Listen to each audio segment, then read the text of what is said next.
Hello friends, welcome to my study channel Akipedia. और आज मैं आपके लिए लेके आया हूँ साइंस की क्वेश्चन जो आरपीएससी स्टेनोग्राफर 2011 में पूछे गए थे। देखिए 77 नंबर का प्रश्न, किसको मैग्नीशियम का दूध कहते हैं, यानी कि मिल्क ऑफ मैग्नीशियम किसे कहते हैं। ऑप्शन में MgOH2, MgO, MgCl, कोई नहीं। आंसर दीजिए सभी। यहाँ से आंसर है MgOH का होल ट्वाइस। देखिए ये है मिल्क ऑफ मैग्नीशिया या फिर MgOH का होल ट्वाइस, क्योंकि जल में घुलकर यह दूध जैसा दिखता है और इसका उपयोग जो है वो पेट की अम्लता दूर करने के लिए किया जाता है। MgOH का whole twice, milk of magnesia. प्रश्न पूछा गया, विद्युत बल्ब में भरी जाने वाली गैस कौन सी है। यहाँ चार ऑप्शन है आपके पास, O2, CO2, आर्गन, N2। इनमें से आपको बताना कौन कौन सी गैस है विद्युत बल्ब में भरी जाती है। वीडियो पॉज करके आंसर दीजिए सभी।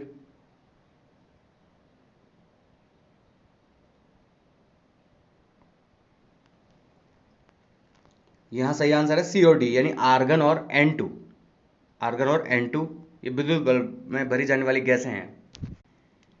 देखिए ये हैं विद्युत बल्ब और ये 1 वाट से लेकर हजारों वाट के होते हैं।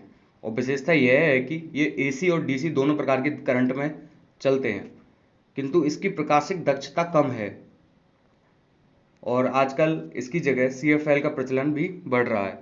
तो इसकी बात करते हैं, अंदर जो गैसें भरी जाती हैं वो लो प्रेशर पे भरी जाती है, बिल्कुल कम दाब पर अक्रिय गैसें भरी जाती हैं। कौन कौन सी?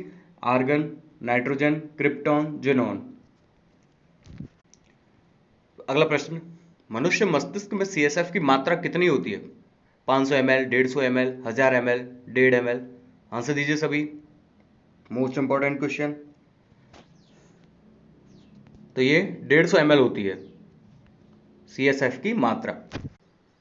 ये चित्र में ह्यूमन ब्रेन को बताया गया है और यहाँ CSF है। ये CSF है, इसकी फुल फॉर्म है सेरेब्रल स्पाइनल फ्लूइड। और इसको बताया गया है कि ये मस्तिष्क में कौन सी जगह है, यहाँ पर और यहाँ पर।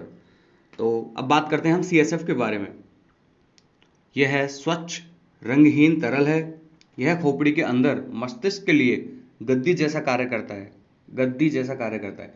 CSF जो है वो मस्तिष्क को जरूरत न्यूट्रिशन जैसे ऑक्सीजन और हार्मोन ये प्रोवाइड कराता है, और जो वेस्टेज पदार्थ है, जो अपशिष्ट पदार्थ है, उसको बाहर निकालता है। ये काम है CSF का, यानी सेरेब्रल स्पाइनल फ्लूइड का। और ये 150 ml पाया जाता है। अगला प्रश्न, रासायनिक रूप से जल क्या होता है। देखिए प्रश्न बहुत सरल है, लेकिन कभी कभी ऑप्शन क्या कंफ्यूज कर देते हैं, इसीलिए मैं इस प्रश्न को आपके लिए लेके आया हूँ। तो ये एक पेरोक्साइड है या एक ऑक्साइड है या एक हाइड्रोक्साइड है या फिर कोई नहीं है। आंसर दीजिए।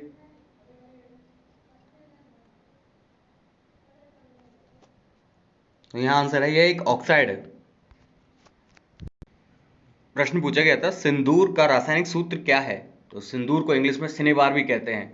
यहाँ ऑप्शन है H2S, HGS, PBS, FES। Answer दीजिए।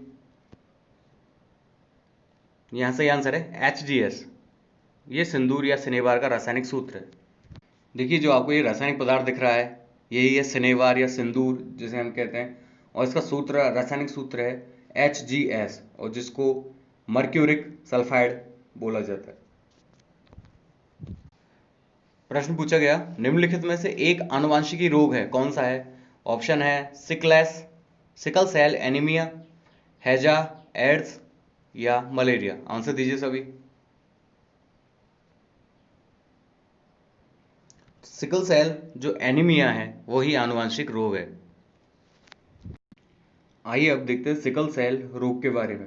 आमतौर पर यह बाल्यावस्था में उत्पन्न होता है और यह प्राय ऐसे लोग या उनके वंशजों में, यानी आनुवंशिकी पीढ़ी, तो उनमें पाया जाता है जो उष्ण कटिबंधीय भागों में पाए जाते हैं, तथा जहां मलेरिया सामान्यतः पाया जाता है।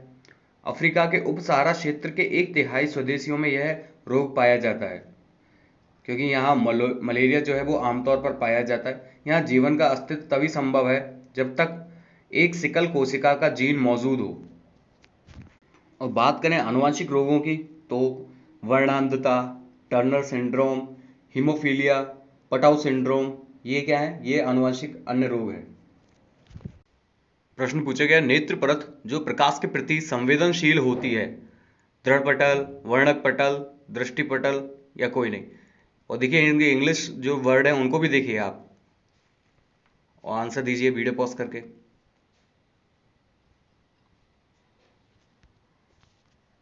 तो यहाँ सही आंसर है दृष्टिपटल, जिसको हम रेटिना बोलते हैं। तो ये चित्र है आंख का संरचना चित्र, और इसमें रेटिना को बताया गया है। रेटिना जो है आंख के बिल्कुल पश्च भाग में, पीछे के भाग में है।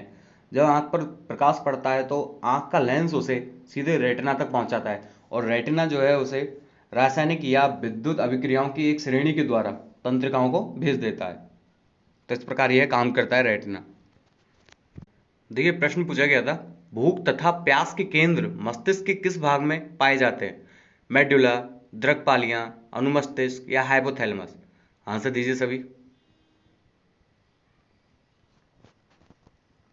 यह आंसर है हाइपोथैलेमस। चलिए अब बात करते हैं हाइपोथैलेमस के बारे में।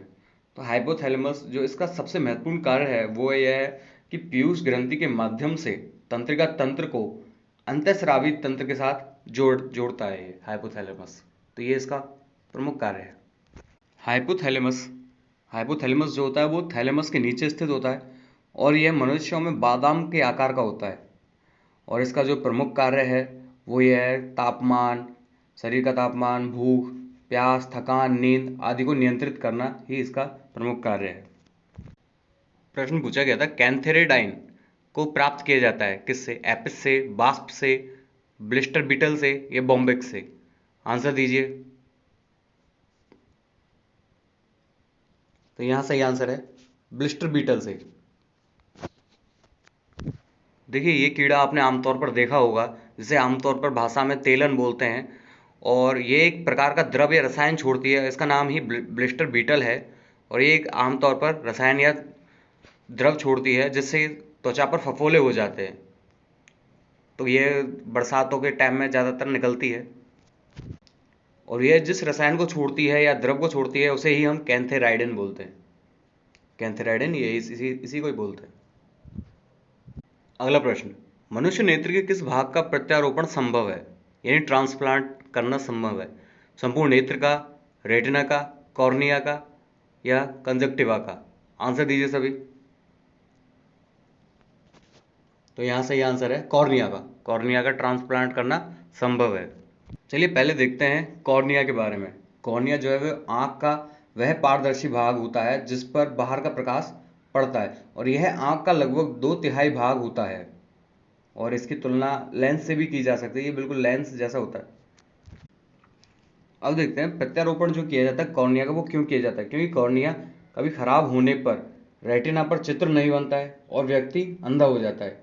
कई बार आंखों में संक्रमण, चोट या विटामिन ए की कमी के कारण भी कॉर्निया खराब हो जाते हैं। तो इसके उपचार के लिए प्रत्यारोपण किया जाता है कॉर्निया का।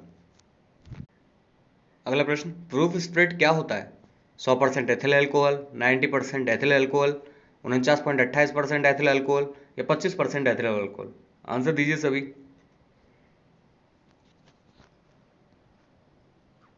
तो यहाँ आंसर है 49.28% एथिल अल्कोहल। तो देखिए काफ़ी टफ क्वेश्चन था प्रूफ स्प्रेड के बारे में। मैं हालांकि उन्हीं क्वेश्चन को लेके आता हूँ जो बहुत ही टफ हों, जो लगभग नहीं आते हों। इजी क्वेश्चंस को मैं लेके नहीं आता हूँ वीडियो में, इस वजह से। अगला प्रश्न, गर्भधारण परीक्षण में मूत्र में किस हार्मोन की उपस्थिति का परीक्षण किया जाता है? ADH, HPL, HCG, oxytocin? Answer दीजिए सभी। यहाँ सही आंसर है एचसीजी। एचसीजी का परीक्षण किया जाता है इस हार्मोन का। देखिए ये इंस्ट्रूमेंट आपने देखा होगा, ये हम प्रेगनेंसी टेस्ट करने के लिए इसको यूज़ करते हैं, और ये एचसीजी का पता लगाता है। हाँ, एचसीजी हार्मोन का पता लगाता है, ह्यूमन क्रायोनिक गोनोडोट्रोपिन, जिसका पूरा नाम है एचसीजी का। तो ये गर्भावस्था के दौरान एचसीजी हार्मोन का उत्पादन होता है। गर्भधारण के 11 दिनों बाद रक्त परीक्षण और 12 से 14 दिनों बाद मूत्र परीक्षण द्वारा इसके स्तर का पता लगाया जा सकता है। हर 72 घंटों में एचसीजी का स्तर दोगुना होता जाता है। गर्भावस्था के शुरुआती 8 से 11 हफ्तों में इस हार्मोन का चरम स्तर पर पहुंच जाता है, और फिर शेष गर्भावस्था में इसके स्तर में गिरावट आती जाती है। दोस्तों तो ये था आज के हमारे लेक्चर, और अगर वीडियो आपको पसंद आई हो तो प्लीज़ लाइक और सब्सक्राइब करना ना भूलें। जय हिंद।